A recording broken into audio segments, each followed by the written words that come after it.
ایک دفعہ کا ذکر ہے کہ ایک گاؤں میں مانی اور شانی نام کے دو دوست رہتے تھے۔ وہ بہت اچھے دوست تھے۔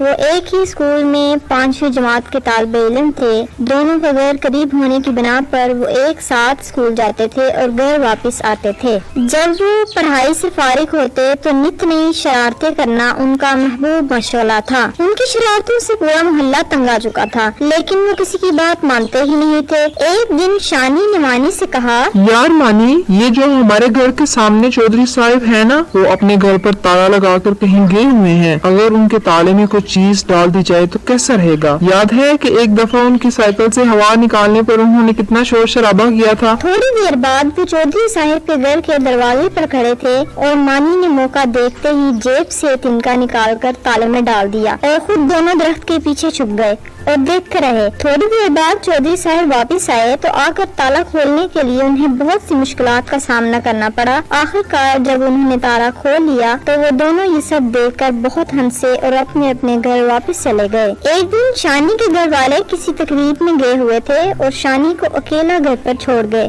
شانی اپنے بستر پر لیٹ گیا اور وہیں اگلے دن کی شرارتوں کے بارے میں سوچتا سوچتا سو گیا۔ اس نے ایک بہت ڈراؤنا خواب دیکھا کہ کئی بونے اس کو زنجیروں سے باندھ کر اس کو مار رہے ہیں اور زنجیر کو تالا لگا کر تالے میں تنکا ڈال دیا ہے اور اس کے ہاتھ میں چابی پکڑا دی۔ وہ روتا رہا لیکن بونے اس کو دیکھ کر ہنستے رہے اور وہ بے ہوش ہو گیا۔ جب اس کو ہوش آئی تو سب گھر والے اس کے پاس کھڑے تھے۔ اس نے یہ خواب جا کر مانی کو سنایا اور پھر دونوں نے آئندہ شرارتیں کرنے سے توبہ کر لی۔